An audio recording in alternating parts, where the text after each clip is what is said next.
నువ్వు కార్పొరేటర్ పేరు రాసి ఆయన పోయి కలవని నువ్వు ఎందుకు చెప్పావు అనేది నీ మీద క్వశ్చన్. సచివాలయంలో వచ్చిన వాళ్ళకి నువ్వు direct right they have a problem with the ration card. ఆ రేషన్ కార్డు ఏం ప్రాబ్లం ఉందో ఆమెకు రిటర్న్గా రాసి ఇచ్చేసి ఈ ప్రాబ్లం ఉందని చెప్పి వరకు మాత్రమే నీ పరిధి. కార్పొరేటర్ బ్రోకర్ లెక్క పనిచేయొచ్చుకుంటే ఇంట్లో పెట్టుకో. అంటే ప్రతి ఒక్క జనాభా ప్రజలందరూ వెళ్ళేసి కార్పొరేట్ ఇంటి దగ్గర కూర్చొని ఆయన దయాదాక్షిణ్యం మీద చెయ్యి పట్టుకొని ఆయన రేషన్ కార్డు ఇస్తే తీసుకుంటారు, ఆయన రేషన్ కార్డు ఇవ్వకపోతే తీసుకోరు. మీలాంటి బ్రోకర్లు పెట్టుకుని వాళ్ళు నడుపుతా అంటే మీరు గవర్నమెంట్ దగ్గర జీతం తీసుకొని వాళ్ళ దగ్గర బ్రోకర్ లెక్క పనిచేయదలుచుకుంటావా మహేందర్? పబ్లిక్ గ్రీవియన్స్ పబ్లిక్ వచ్చి చెప్తుంది నీ మీద. ఏం బెదిరిస్తున్నావా అని? ఏం చెప్పినా అని మాట్లాడుతున్నావు.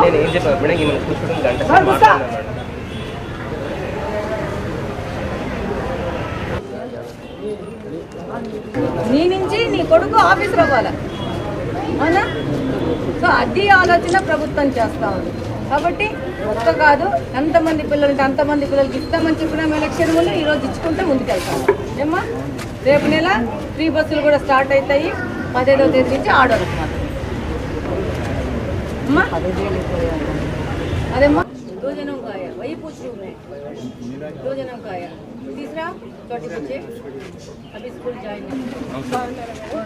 అన్నది లేదు, దాత వచ్చినారు. నేనంటే పని పాట లేదు, రోడ్ల మీద తిరుగుతూ ఉంటాను. బాగుంటారమ్మా? మమ్మీ ఇంట్లో ఏం పథకాలు వస్తున్నాయి? వచ్చే పిల్లలు ఏం లేరు, పెద్దోళ్ళు అయిపోయారు.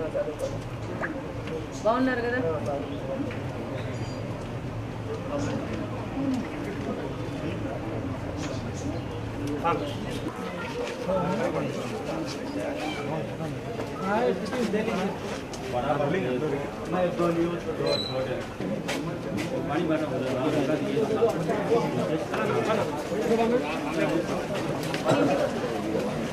ये हाथ